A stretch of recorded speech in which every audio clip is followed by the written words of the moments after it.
Señores, la mejor parte de esta guerra civil entre Donald Trump y Elon Musk es que no es solamente un enfrentamiento entre dos personajes nefastos.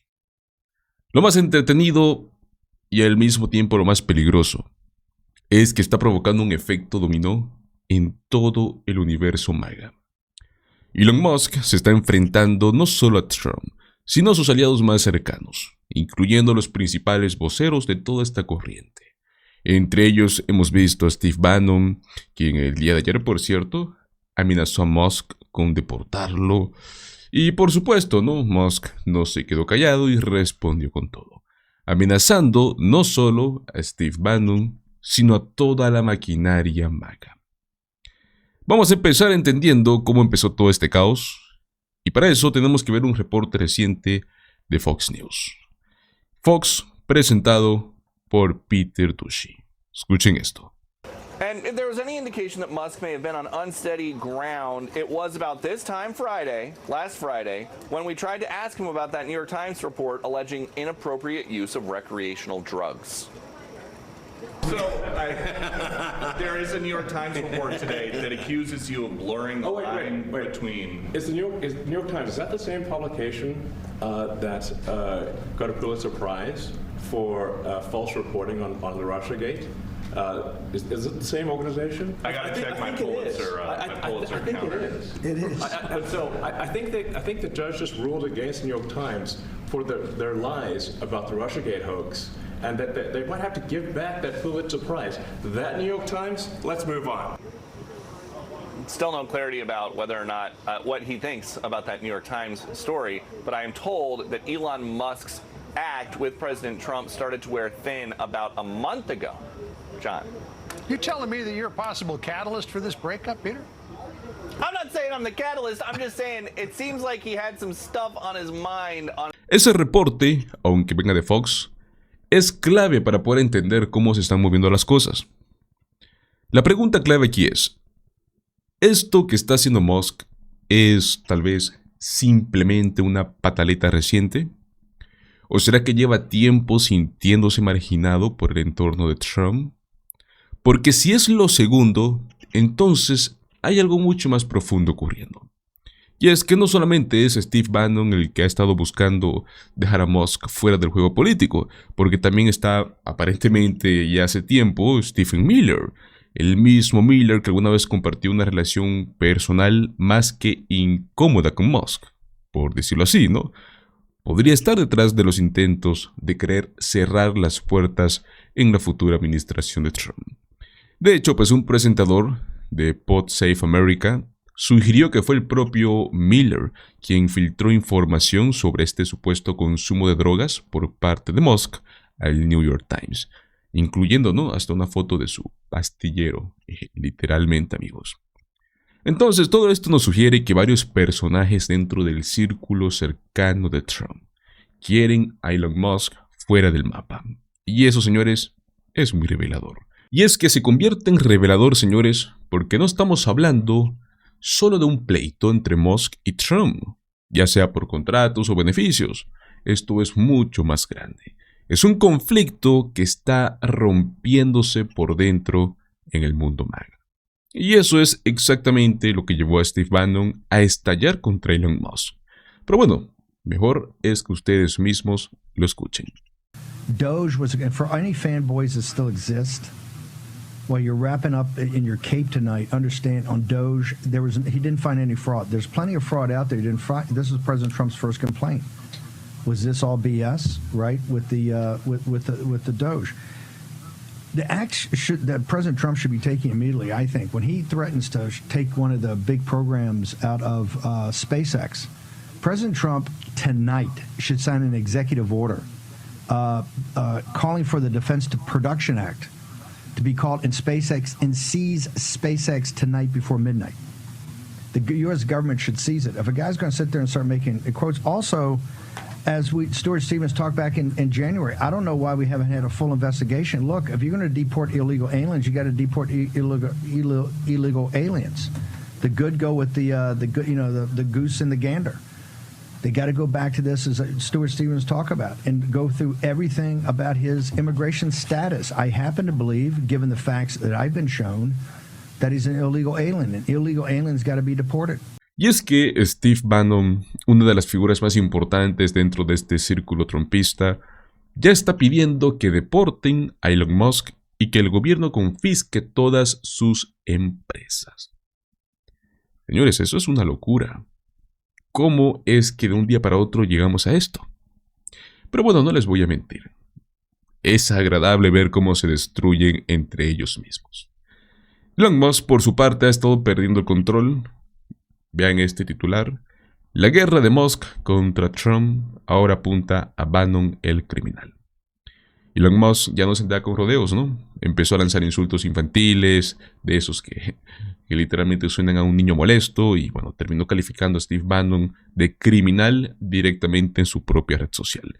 Durante su podcast, Steve Bannon también atacó a Musk por los recortes presupuestarios, insinuó que no tiene idea de cómo funciona el mundo real y sugirió que Trump debería de confiscar SpaceX. Dijo lo siguiente: hay mucho fraude allá afuera y Musk no lo detectó. Todo eso de Dodge es una farsa. Claramente, pues Elon Musk reaccionó con furia, ¿no? Le dijo criminal, lo atacó en su plataforma y, lo que es peor, ahora está tomando acciones más concretas. Está amenazando con financiar a los oponentes de Trump. O sea que dejó de seguir en redes a figuras claves del movimiento MAGA, como lo es Charlie Kirk, como lo es Stephen Miller y, bueno, lógicamente el propio Steve Bannon. Ya no interactúa con ellos, ya los está ignorando por completo, y todo esto, señores, es importante, porque el impacto va mucho más allá de Trump. Esto golpea directamente a los medios MAGA, los cuales, como bien saben, dependen muchísimo de la visibilidad que actualmente Elon Musk les estaba dando en su red social, en X, una red que prácticamente él compró en específico para poder amplificar las voces conservadoras, poder silenciar cualquier cosa que sonara a realidad o progresismo. Pero bueno, ahora esos mismos personajes están siendo silenciados y la marea está cambiando. Sinceramente va a ser muy, pero muy interesante ver cómo esto explota en la cara, ¿no?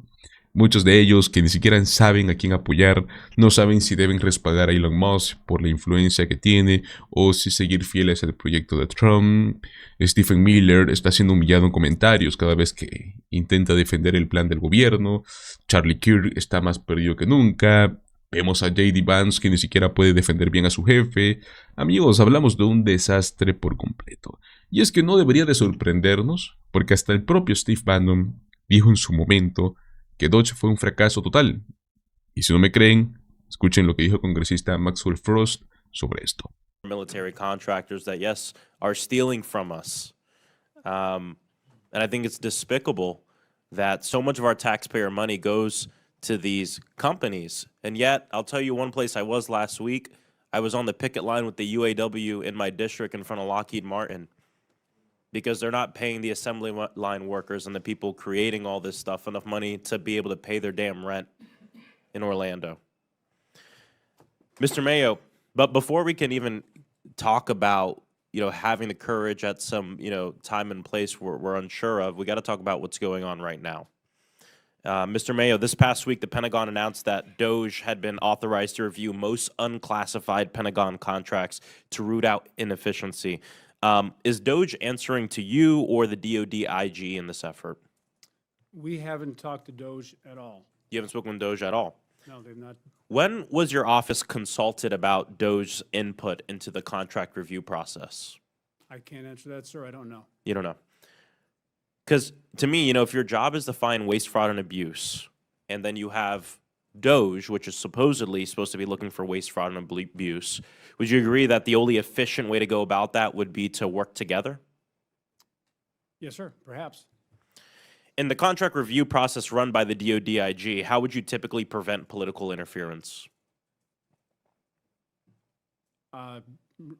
Please restate that. In the contract review process that the IG's office runs in DoD, how do you typically go about preventing political interference? I have no answer for that because that's not part of what we do, but I can certainly get back to you on that and get some. So do you have any idea of how your office is ensuring that Doge has the strongest controls possible to prevent this kind of abuse that we're talking about? Well, Doge, I don't know, because Doge hasn't come to the OIG at this point. We have not seen anybody from Doge. Yeah, I mean, under Doge, it feels like efficiency and anti-fraud have been actively defunded, deregulated, dismantled, and disregarded. And this is part of the problem is we can sit up here and talk about work in a bipartisan way all we want, and I think that's really important. In fact, the chair of the committee, Comer, said during his comments, quote, DOD is the poster child for waste, fraud, and abuse, but voted yes on a budget that would give the Department of Defense more money than they've ever had, over $1 trillion. So, and then on the other hand, they talk about waste, fraud, and abuse in food assistance, in Medicaid, and slash that to the tunes of hundreds of billions of dollars. That means they're taking more of an aggressive approach on working families and people who depend on some of these services for their health care and to feed their children than they will with the military contractors. That's why, and to, you know, Burchett's being really nice about it, but that's part of the reason why we're not going to handle this. We can sit up here and talk to you all day. The fact of the matter is right in front of us, the majority is moving through a budget that would give the Department of Defense the most money they've ever had, while they are, quote unquote, the poster child for waste, fraud, and abuse. Americans need to know which Pentagon dollars are going to service members and national defense and which are lining the pockets of unethical contractors, over 50% of the DoD budget. According to the recent GAO testimony before this committee, the DoD thinks there's very little fraud in their procurement. Mr. Bagdoyan, do you agree with the DoD's assessment? I do not. And Mr. Mayo, do you agree with the DoD's assessment that there's little fraud? I do not. From where you sit, have the Doge staff firings and reduction of resources from the IG's office to other offices, has this helped you investigate fraud cases? No. Does it hurt? I think we're doing the same thing we've always done. So We continue to just run cases, run investigations like we've done, and we just do what we're supposed to do. And I don't think it's impacted us as an investigative agency. All right, thank you. I've been watching the limited progress towards getting DoD to be able to pass a financial audit. The Marine Corps recently explained that the personnel cuts will likely erase the progress they've made when last year they became the first of our service branches to be able to pass a financial audit. I don't know what the path we're on is right now. I think it's hurting these efforts.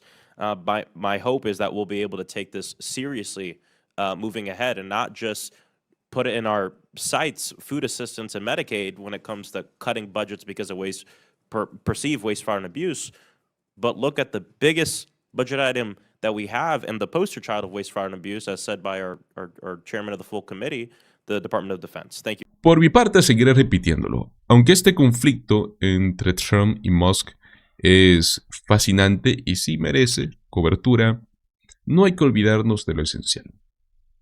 Donald Trump está intentando impulsar una de las agendas más extremas y más peligrosas que hemos visto en el último tiempo moderno. Y Elon Musk no es ningún héroe. Es alguien que se ha beneficiado de la corrupción y que ahora pues está reaccionando como un niño rico al cual le quitaron su juguete. Pero bueno, señores, no es el único tema que veremos hoy, porque nos acabamos de enterar sobre el caso de Kilmar Abrego García, señores, que acaba de ser acusado por 2 cargos federales.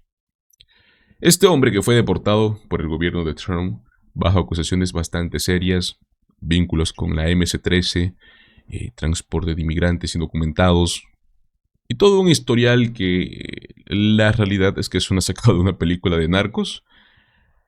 Resulta que este tipo tenía una orden judicial que impedía su deportación. Aún así lo mandaron afuera. Y ahora, pues, el Departamento de Justicia lo está trayendo de vuelta para procesarlo con una acusación construida, según muchos críticos, sobre conjeturas. Hablamos de simbolismos, discursos políticos, todo lo que conlleva a que son 0 pruebas concretas. Pero bueno, primero escuchemos la noticia y luego lo analizamos. We have just gotten news that a federal court has indicted Kilmar a federal court has indicted Kilmar Abrego Garcia on 2 counts. Conspiracy to unlawful transport illegal aliens. And I'm just getting this in my ear. Tell me the other one. And unlawful transportation of illegal aliens for financial gain. Sorry, I was trying to repeat it when it was being told to me in my ear. So this is what is happening right now with DOJ. This is what the announcement is going to be. So, Lisa, it appears, I mean, are they going to be getting him back in order to indict him?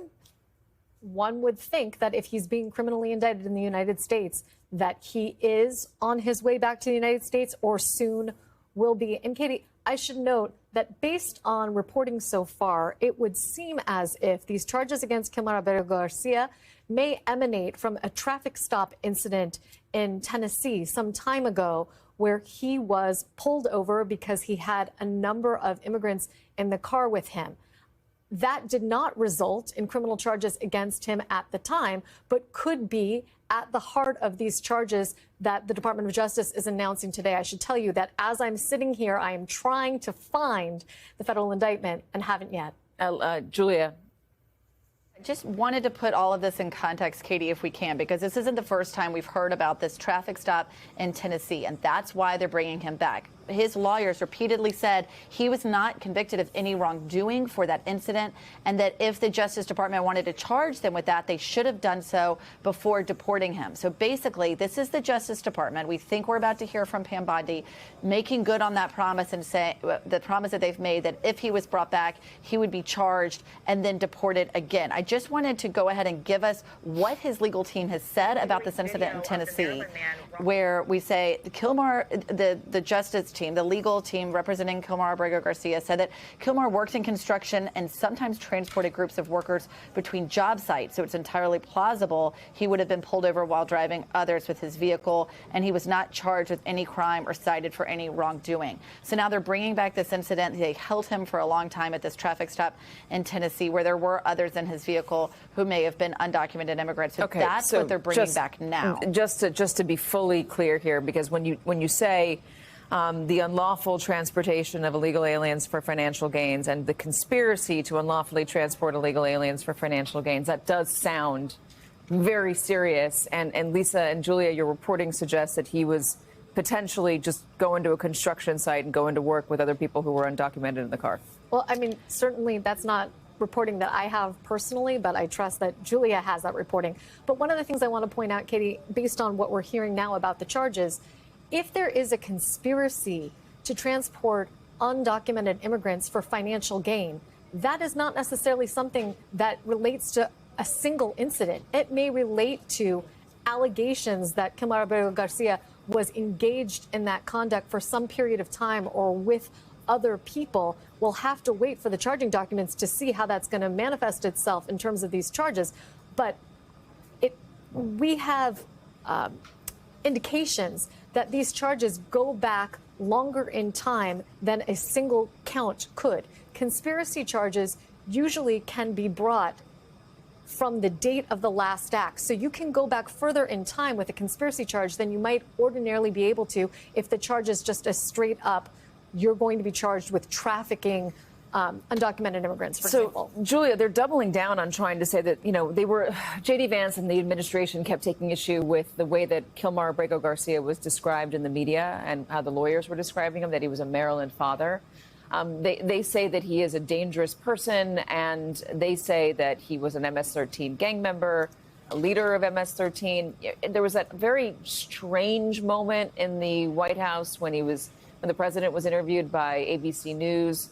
He was asked about the picture of Kilmar Abrego Garcia, the knuckles that the administration had posted with the symbols on him, a skull, I think a crossbones, a heart, and maybe a crown. And superimposed over that, clearly photoshopped on that, was MS-13, seeming to indicate which, what letter or what number each symbol represented. And Donald Trump was confused by it. He thought he literally had MS-13 tattooed on his knuckles. And I make that point that the administration, since this news came out, since it was reported in court documents by the government that he was mistakenly deported, they have been trying to adamantly paint him as a dangerous, dangerous criminal. Do these charges that we're seeing today, do they back that up? Well, look, Katie, just to zoom out here and go back to the beginning, he was deported under the Alien Enemies Act, which means he had no due process, no chance to try to defend himself in court, because they said, as you pointed out, he was a member of MS-13. These charges don't necessarily connect him to MS-13, even if he was later convicted of unlawfully transporting undocumented immigrants. That's not a direct connection to MS-13. And the reason why this one man became such a flashpoint at this point in American politics, and really the whole figure of what's happening with Trump deportation policies, is because it was a mistake. He was given in an order from an immigration judge an order that he could not be deported to El Salvador. That was a withholding of removal order, that there was enough fear of him being deported there that he could not do that. And instead, they deported him anyway without due process. And the way they got around the due process was by saying he was part of MS-13. Even if he was part of MS-13, it was still a mistake considering that judge's previous order. And so it really became this flashpoint to show that this administration was putting people on planes very quickly in order to get them out before they could be stopped by courts.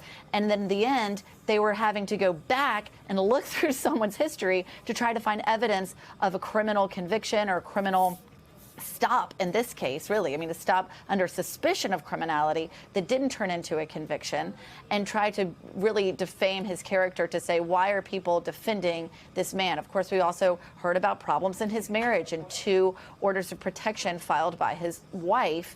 And so there was a lot of work kind of after the deportation fact, after he was deported, after the fact, to show, look, this is a dangerous man that you are now trying to defend, and really became a shouting match between, or back and forth between the Trump administration and the media. But in the end, the one question they've still not been able to answer is, did you mistakenly deport this man by defying a judge's order? Did you even know about that judge's order? What other mistakes did you make like this? I guess this is more than one question. And why did you think that this man was connected to MS-13? And what is the evidence of that? And that is the big one. These are not charges related to MS-13. No, they are actually. Oh, they are. Lisa, I'm looking at the indictment right now, and Katie, MS-13 is sort of integral to the charges that the government is bringing today. They say in paragraph 6 that MS-13 was a criminal enterprise engaged in, among other activities, acts including firearms trafficking, alien smuggling, narcotics trafficking, and they are accusing Kilmar Abrego Garcia of engaging in a conspiracy between 2016 and 2025, so an almost 10-year history of using his status, and I'm reading from the indictment right now, to further his criminal activity. They say that over the course of the conspiracy, he knowingly and unlawfully transported thousands of undocumented aliens who had no authorization to be present here, many of whom were MS-13 members and associates. And maybe most importantly, they have co-conspirators 1 through 6, and it appears, again, based on what I'm reading in this indictment, that several of these co-conspirators have communicated with the government and told the government that Kilmar Abrego Garcia was involved in this conspiracy to traffic both people and weapons all across the United States. This is such a messy story. Tom Winter is going to join us as well. He's here now, NBC News national law enforcement and intelligence correspondent. So, Tom, what else can you tell us? Right. So just to piggyback off of what Lisa was saying, this is not just the one traffic stop in Tennessee. That kind of provides a window into what they said was 9 years of criminal activity by Abrego Garcia. Specifically, they're alleging he worked one of those co-conspirators that Lisa was referring to, co-conspirator number 6. Ok, señores. Para mí esto es una masterclass de manipulación visual y política. Donald Trump está confundiendo una imagen editada digitalmente con una prueba real de que Kilmer era miembro de la MS-13. O sea, literalmente pensaron que tenía tatuajes de pandilla en los nudillos, cuando lógicamente se ve que es una imagen photoshopeada. Esto no es un error menor. Él es el presidente de los Estados Unidos y se está basando en decisiones de vida o de muerte, en memes, en simbolismos, en imágenes editadas, no en hechos. Esa confusión es la que terminó siendo parte de esta narrativa oficial, ¿no?, para poder justificar la deportación de Kilmer. y de este modo se saltaron completamente los procesos legales hasta las órdenes de los jueces federales. Pero bueno, no terminó ahí porque el gobierno insistió en mostrarlo como un criminal peligroso, ¿no? Pero hay un problema, y es que las acusaciones no están claramente conectadas con la pandilla. Son más bien acusaciones generales, que transportaba inmigrantes, que trabajaba en construcción, que tenía un pasado al parecer borroso, pero no tienen pruebas directas de que él pertenecía a esta MC-13. Y ojo, que sé que algunos dirán, bueno, pero si llevaba indocumentados en su auto, algo malo estaba haciendo. Y sí, amigos, claro, eso se puede investigar, pero investigarlo respetando la ley. Saltarse un proceso judicial, deportarlo sin el derecho a defenderse, y luego construir un caso sobre imágenes y suposiciones, eso es algo profundamente antidemocrático. La ley tiene que aplicarse, incluso a quienes creamos que son culpables. Si no se respeta el debido proceso, ¿qué es lo que nos diferencia con un Estado autoritario? Lo de Kilmer no es solo un caso aislado, señores, es un ejemplo de cómo se puede usar el poder del Estado para querer construir una narrativa política, poder salir a criminalizar sin pruebas, poder justificar acciones legales. Lo más preocupante de todo esto es que se hizo con total impunidad. Y aún así, hoy por hoy siguen tratando de defender lo indefendible. Pero bueno, ahora les pregunto a ustedes, señores, ¿creen que el gobierno tiene el derecho de ignorar a un juez si cree que alguien es peligroso? ¿Será que debería siempre respetarse el debido proceso, sin importar qué tan grave parezca este caso? Los invito a que me dejen sus opiniones en la caja de comentarios. Muchísimas gracias por acompañarme hasta el final de este video. Recuerda, como siempre, dale like, compártelo con tus amigos y suscríbete a nuestro canal Políticamente en Desacuerdo. Nos vemos en el próximo video. Hasta luego.